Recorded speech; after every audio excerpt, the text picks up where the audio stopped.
같은 동족의 몸에 그렇게도 심한 고문을 할 수 있었던 그의 행동에 대해 나는 심한 분노와 슬픔을 느꼈다. 차라리 그것은 비극이었다.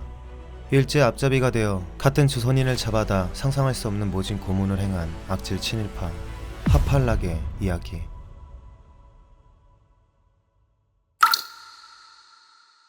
(1912년) 태어나지 말았어야 할 인간이 태어나 버렸습니다.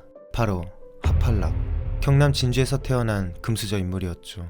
그가 태어난 지 얼마 지나지 않아 조선은 일제의 식민지가 되었습니다. 그리고 그는 진주 고등보통학교를 졸업하고 조선이 아닌 일제를 위한 길을 택하게 됩니다. 1934년 일제의 앞잡이 노릇을 하는 일제 경찰이 되었죠. 그의 임무는 단순했습니다. 반일 정신을 가진 이들을 모조리 잡아라.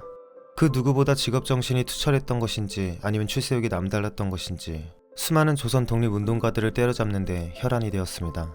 그리고 그는 곧 자신이 원한 대로 일제 최고의 경찰이 되는데 그 방식이 정말 인간으로서 할 행동이 아닌 잔혹함 그 자체였습니다. 그가 뿌듯하게 생각하는 별명 고문기. 고문하는 귀신이란 뜻으로 그의 고문 방식으로 수많은 사람들이 죽어나갔기에 붙여진 별명이었죠. 대표적으로 1943년 부산에선 친회라는 비밀 결사가 만들어졌습니다. 친회는 일제의 침략 전쟁 반대를 목적으로 일제의 군사시설과 군수공장 파괴, 군자금 모집 등을 추진하며 일제의 불합리한 만행을 전단으로 제작해 알리는 활동을 하였습니다. 하지만 유감스럽게도 친회 7명이 붙잡히게 되고 하팔락이 잔혹하게 그지없는 고문을 받게 됩니다. 그는 자신이 원하는 대답이 나올 때까지 독립투사들의 온몸을 화롯불에 달궈진 쇠젓가락으로 지졌습니다. 이에 그치지 않고 물고문, 전기고문 등을 행하였고 같은 조선인을 조센징이라 부르며 조롱하였습니다. 그런데 그가 정말 악질인 이유는 한 명이 고문당하는 모습을 모두가 지켜보게 한 다음 그 한 명이 죽거나 실려나가면 다음 차례로 똑같은 고문을 시작했기 때문입니다. 특히 독립운동가 이미경 선생을 고문하는데 원하는 대답이 나오지 않자 척혈 고문을 행했습니다. 척혈 고문이란 주사기로 피해자의 피를 한가득 뽑아내고 그 피를 다시 피해자의 얼굴과 몸에 뿌리는 고문이었죠. 이 고통스러운 고문에서 살아남은 독립운동가 이광호 선생은 당시를 생각하며 이렇게 말했습니다. 고문을 당하는 것보다 더 끔찍한 일은 내가 고문당할 순서를 기다리는 것과 또 하나는 다른 이가 고문당하는 것을 지켜보는 것이었다. 상상할 수 없는 고통을 끝까지 견디다 못해 죽어가는 동료를 지켜본 피해자들의 심정을 감히 헤아릴 수 없죠. 하팔락의 고문에 겨우 살아남았다 해도 평생을 정신적 트라우마와 불구로 살아가야만 하는 비극을 겪게 됩니다. 이 외에도 신사참배를 거부한 기독교인 수십 명을 집단 고문하는 등 고문에 환장한 인물이었습니다.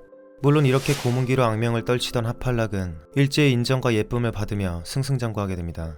그리고 유감스럽게도 조선이 해방이 되었음에도 그는 심판을 받지 않았습니다. 여느 친일파와 마찬가지로 그는 오히려 더 떵떵거리며 잘 살았습니다.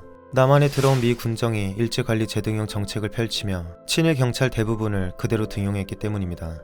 그렇게 하팔락은 경찰로 근무하였고 일본인의 재산 처리 업무를 할 때 지 주머니로 삥땅 쳐 많은 재산을 축적했습니다. 그래도 그에게 위기가 한번 찾아오게 되는데 1949년 반민특위 활동이 시작되고 악질 친일 반민족 행위자였던 하팔락은 체포되었습니다. 그렇게 부산에서 서울로 압송되어야 했죠. 그런데 이때 하팔락을 끌고 가는 반민특위를 보고 부산 시민들이 말했습니다. 제발 저자를 서울로 보내지 마세요. 우리가 여기서 당장 죽이게 해주세요.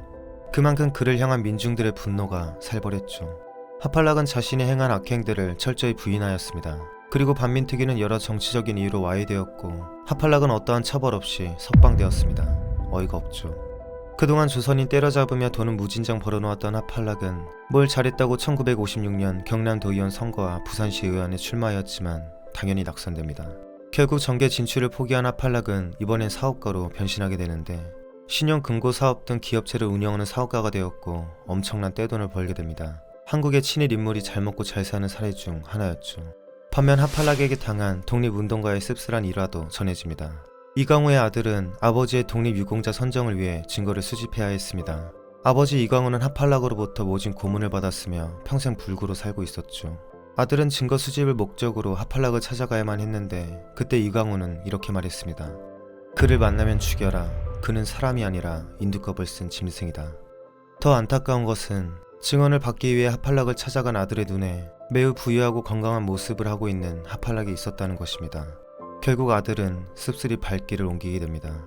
하팔락은 고향에 기부도 하며 떵떵거리다 2003년 92세의 나이로 누리고 다 쳐누리다 사망했습니다. 그리고 그는 죽기 3년 전 한 인터뷰에서 이렇게 말했습니다. 일제 경찰 간부를 지낸 일을 부끄럽게 생각하며 나로 인해 피해를 본 사람들에게 사과하고 용서를 빈다.